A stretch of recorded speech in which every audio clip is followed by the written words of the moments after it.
Земјотресот послаб интензитет беше почувствуван по полноќ на подрачјето во источниот регион, при што не предизвика никакви материјални последици. Тресењето на почвата во текот на денот го потврдија и од сеизмолошката обсерваторија при Природно-математичкиот факултет во Скопје.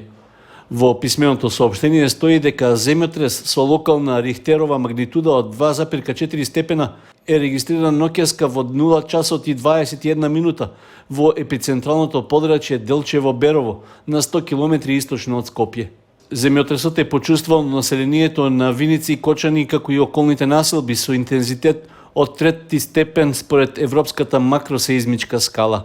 Со оглед на временскиот период, дел од граѓаните не го ни почувствувале тресењето, а кај оние кои биле будни предизвика мала вознемираност, пошто имаше и десетина објави на социјалните мрежи. На ниво на целата држава досега се попишани над 512.000 граѓани, близу 159.000 домакинства и над 212.000 станови. Во врска со тековните активности поврзани со пописот на населението, домакинствата и становите, од Државниот завод за статистика истакнуваат дека нема пречки, попишувачите нормално ги извршуваат обврските. Поради тоа се очекува со сегашната динамика сите пописни активности успешно да завршат до предвидениот рок на 30 септември. Директорот на Државниот завод за статистика Апостол Симовски нагласува дека се надминати и малите технички предизвици што се појавиле на почетокот на спроведувањето на статистичката операција. Бројот на одбивање на попишување на лицата е исклучително мал и незначителен и покрај негативната кампања која според него е насочена да се попречи спроведувањето на пописот. Прво ми е драго што најголемите политички субјекти дадоа поддршка на пописот и тоа е добро и јас сум многу благодарен за тоа, меѓутоа толку не ни треба повеќе од тоа, бидејќи сепак е ова една стручна операција, една професионална операција која што треба ние како институција да ја спроведеме на најпрофесионален можен начин.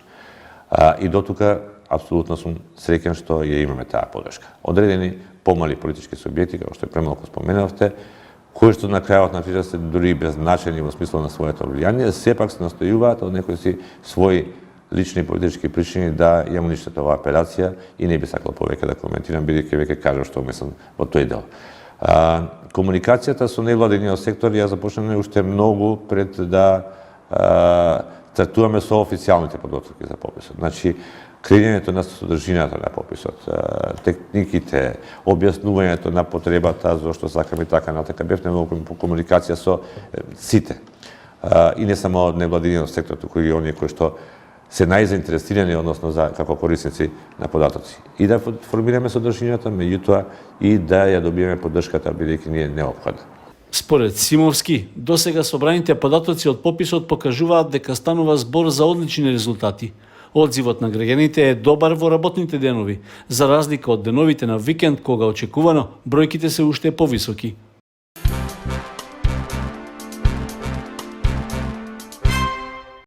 Министерството за животна средина и просторно планирање ќе обезбеди нови инструменти и опрема за станиците за мониторирање на квалитетот на воздухот во Кочани, Велес, Миладиновци и Струмица. За таа цел веќе е склучен договор со компанија од Скопје за набавка на мерни инструменти за државниот автоматски мониторинг систем на квалитет на амбиентален воздух, како и за Централната лабораторија за животна средина, која ќе набави преносен анализатор за мерење на концентрацијата на емисии на гасови од стационарни извори на загадување. Вредноста на набавката е околу 6.700.000 денари, а компаниите ќе треба да ја достават опремата во рок од 6 месеци. Во овој временски период инструментите ќе бидат инсталирани и тестирани во мерните станици.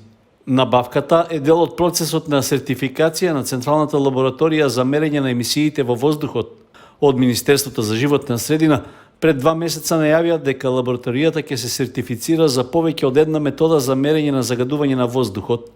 Тоа беше едно од најчесто повторуваните барања на еколошките организации, меѓу кои и од Кочани, а кои долго време апелираа дека борбата со загадениот воздух во повеќе градови низ државата е можна само со редовна контрола на емисиите. Екологистите побараа да се забрза и процесот за акредитација на Централната лабораторија за мерење на квалитетот на воздухот, за да се помогне во работата на Државниот инспекторат за животна средина во документирањето на случаите на аерозагадување. Централната лабораторија за животна средина во Скопје, која постои повеќе од 4 децении, не е целосно во функција на работењето на Државниот инспекторат, поради тоа што незините мерења на разни параметри на загадувањето не можеа да се сметаат за цврст доказ, посебно во судските постапки против загадувачите на воздухот. Локалната самоуправа на Зрновци ја реализираше третата и завршна фаза од уредувањето на просторот на етнопаркот во општинскиот центар. За улеснување на пристапот до паркот пробиена и асфалтирана е сервисна улица, а исто така обезбеден и паркинг простор за посетителите, комплетирано е и партерното уредување. Инвестицијата за оваа фаза изнесува близу 2 милиони денари. Од нив најголем дел се обезбедени преку Бирото за регионален развој на Министерството за локална самоуправа. Општина Зрновци кофинансираше со околу 20% од вредноста на градежните работи. Да, третата фаза на уредување на регионалниот етнопарк беше партнерно уредување. Практично тука направивме една пристапна сообраќајница за етнопаркот, која што опфаќа тротоар, паркинг простор и самата улица. Со ова веќе го поврзавме и повеќе наместното игралиште, така да навистина додевме на целина и навистина ова веќе представува една атрактивно место за рекреација на граѓаните на општина Зрновци, меѓутоа и пошироко. Во соработка со Центарот за развој на Источно-плански регион, етнопаркот во Зрновци почна да се гради пред 4 години на површина од околу 10.000 метри квадратни. За неговото комплетирање се инвестира над 7,5 милиони денари. При тоа беше изградена и селска етно куќа со автентичен изглед, а во неа и во паркот се изложени домашни алати, облека и стари предмети, што се карактеристични за регионот. Дополнително, неодамна беше уредено инклузивно детско игралиште, а во непосредна близина на целиот простор се наоѓа и мултинаменско спортско игралиште.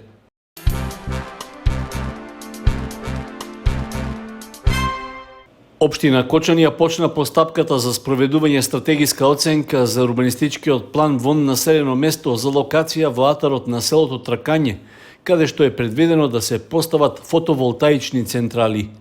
Оваа активност е неопходна заради комплетирање на проектот што беше почнат минатата година, а со кој локалната самоуправа презеди дополнителни обврски, откако се реализираше продажбата на 8 градежни парцели во државна сопственост вредни 30 на милиони денари.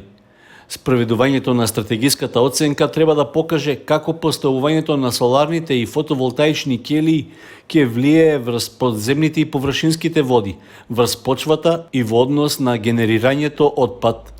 Документот веќе е објавен на официјалната веб страница на општина Кочани и за него можат да се произнесат писмено сите заинтересирани страни најдоцна до 24 септември.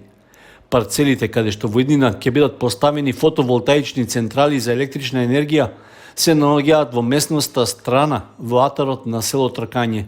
Општината се обврза како сопствена инвестиција да обезбеди пристапен земјен пат до нив, што веќе е завршена обврска и патот поминува низ местностите Средни Рид во атарот на Тракање и Сламерник и Чифликов во атарот на селото Бели. Со оглед што обврските кои презлегуваат од договорите со купувачите, тие треба во рок од 12 месеци по извршената солемнизација да обезбедат одобрение за градба на предвидените објекти, пошто постапката ќе влезе во завршна фаза. Дополнително, со купувањето на земјиштето, трошоците за поставување кабелски вод до трафостаницата во Кочани ќе биде натовар на инвеститорите. Инаку, првата фотоволтаична централа во Кочанскиот регион беше инсталирана пред 9 години кај селото Долни Подлог. Во меѓувреме, фотоволтаични панели добија изградата на локалната самоуправа, двете средни училишта, комуналното претпријатие Водовод и неколку приватни фирми во Кочани.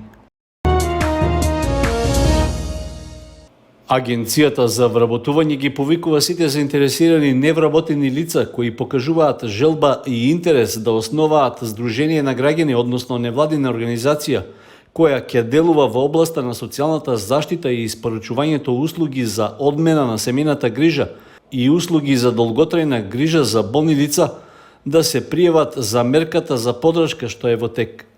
Следејќи ги измените во Законот за социјална заштита, со овој повик се поддржува процесот на воспоставување социјални сервиси за лица со попреченост, за лица со најтешки хронични болести и за долгорочно болни лица, а што ќе се испорачуваат во домот или во заедницата. Пријавувањето за мерката е едноставно, односно доволно е да се пополни соодветен формулар што може да се најде на официјалната веб страница на Агенцијата за вработување. Пријавувањето ќе трае се до пополнување на предвидениот опфат со оваа мерка. Со тоа, лицата кои ја испратиле апликацијата автоматски влегуваат во базата на потенцијални апликанти, а понатаму ќе бидат контактирани од тим од Центарот за вработување за понатамошните чекори од имплементацијата.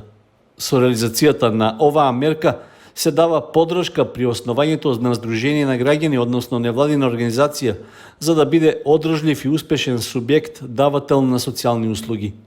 Исто така, обезбеден е грант во износ од 307.500 денари со вклучен ДДВ за набавка на опрема и материјали што се потребни за испорачување на социјалните услуги.